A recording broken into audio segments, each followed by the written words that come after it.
Waalaikumsalam warahmatullahi wabarakatuh. Alhamdulillahirrabbilalamin. Karena kesempatan hari ini kita masih sempat dipertemukan kembali setelah beberapa bulan kita tidak mengadakan P2K2 atau pertemuan kelompok karena dikarenakan adanya wabah yaitu COVID-19. Mungkin ibu-ibu taunya corona. Jadi kita terhalang untuk melaksanakan P2K2 atau pertemuan kelompok. Dan insya Allah hari ini kita akan memulai kembali seperti biasanya. Tapi ibu-ibu tetap dengan menjaga kesehatan, kebersihan, dan tetap memakai masker. Mohon maaf Bu, saya tidak pakai masker karena kalau saya pakai masker nanti ibu-ibu tidak tahu apa yang mau saya bilang, Pak. Jadi materi hari ini yaitu pengasuhan dan pendidikan anak. Sebelum saya lanjut menjelaskan tentang materi ini, saya mau tahu ibu-ibu, pentingkah kita pelajari tentang pengasuhan dan pendidikan anak? Bagaimana Bu, penting atau tidak? Ya, penting.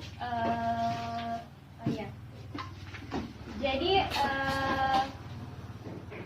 tujuan kita mempelajari atau mengetahui tentang materi ini yaitu bagaimana kita mengasuh dan mendidik anak dengan baik. Terus dalam materi ini ada beberapa sesi. Yang pertama itu menjadi orang tua yang lebih baik. Jadi kita orang tua itu harus menjadi lebih baik sebagai apa Bu? Sebagai contoh untuk anak-anak kita. Terus memahami perilaku anak. Jadi ibu-ibu wajib mengetahui atau harus mengetahui bagaimana perilaku anak ibu, bagaimana tingkah laku anak ibu. Jadi ibu harus mengetahui tentang hal semua itu. Terus memahami cara anak usia belajar. Jadi di sini sebaiknya ibu-ibu memasukkan anak ibu ke dalam sekolah apa yang namanya itu PAUD. Terus yang terakhir itu membantu anak sukses di sekolah menjadi sukses. Nah, saya mau tanya ibu, kenapa kita harus menjadi orang tua yang lebih baik? Ada yang bisa jawab di sini? Anaknya juga lebih baik. Ya, jadi kayaknya sepertinya ini ibu sudah bisa ya mengasuh anak. Ya. Jadi di sini kita harus menjadi orang tua yang lebih baik. Ibu di sini harus menjadi orang tua yang lebih baik. Nah, cara untuk menjadi orang tua yang lebih baik adalah berusaha melihat hal-hal yang ada dalam diri masing-masing. Terus ibu selalu berpikiran positif diri sendiri dan selalu dorong anak atau memberi motivasi kepada anak. Dan yang penting itu harus selalu memuji anak apabila anak melakukan sesuatu tindakan yang baik. Kita puji anak kita supaya apa?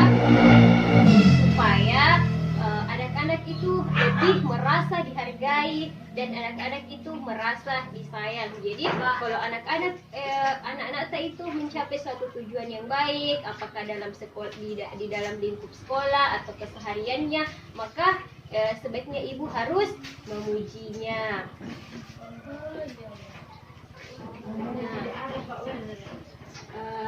Ibu-ibu sudah terapkan hal baik kepada anak-anak ibu.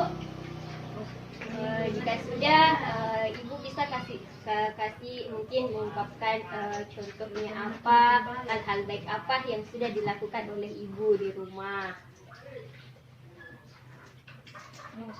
Contohnya kepada ibu film.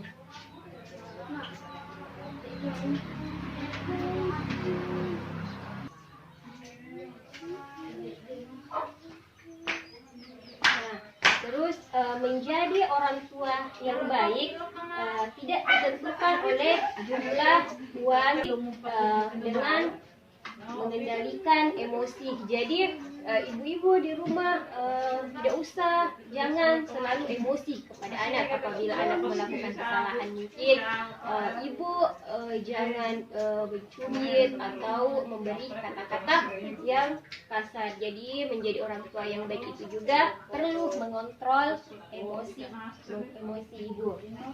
Perlu tahu bagaimana cara mengendalikan emosi, seperti misalnya ketika anak ibu melakukan kesalahan, ibu jangan langsung marahi, jangan langsung pukul ke. Itu pun kalau ditegur dengan kata-kata yang bagus.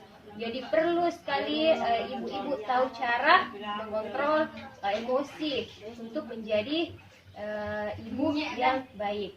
Dan terus menjadi orang tua yang baik adalah dengan selalu bersikap, berperilaku dan bertutur kata dengan penuh kasih sayang tanpa kekerasan. Jadi ibu-ibu perlu berkata-kata yang baik, yang sopan kepada anak.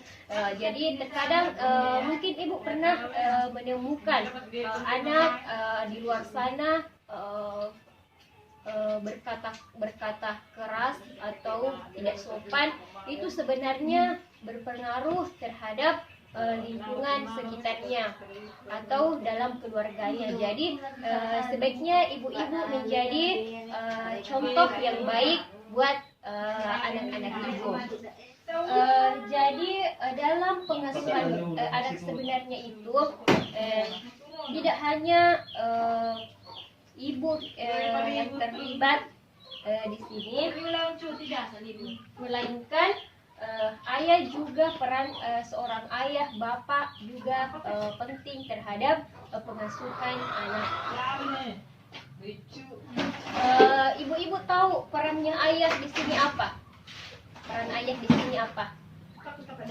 Peran ayah itu mendorong kesuksesan anak di sekolah, dan yang terpenting itu mencari nafkah buat keluarga ibu. Nah,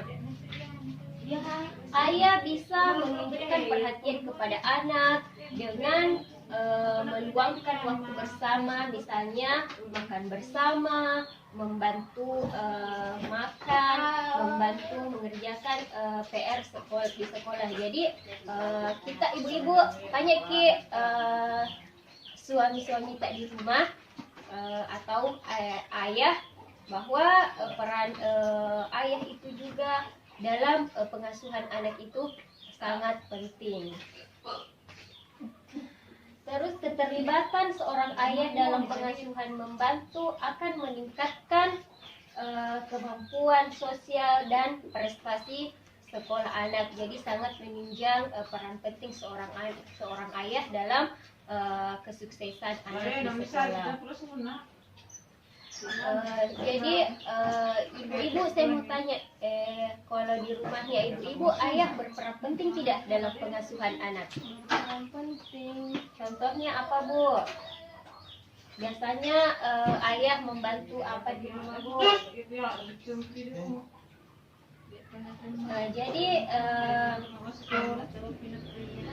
Jadi seorang ibu dan ayah itu harus kompak dalam mendidik anak, memberikan keputusan bersama, harus memberi keputusan bersama dalam keluarga, ya Bu. Yang terakhir itu menghindari konflik di depan anak. Jadi ibu-ibu di sini harus kompak dengan pasangan, jangan memunculkan konflik atau perkelahian di depan anak-anak ibu, karena itu sangat berpengaruh pada emosi anak. Jadi jangan marah-marah di depan orang tua, anak tak jangan berkelahi. Jadi kalau misalnya ada masalah tak sama ayah suami tak di rumah, jangan berkelahi depan anak tak, selesaikan dengan baik. Dan harus berdiskusi dengan baik di rumah untuk permasalahan-permasalahan dalam keluarga. Mungkin sampai di sini yang bisa sampaikan. Mudah-mudahan ke depannya ada waktu luang untuk kita mengadakan P2K2 ini atau pertemuan kelompok. Jadi saya akhiri dengan ucapan Assalamualaikum warahmatullahi wabarakatuh.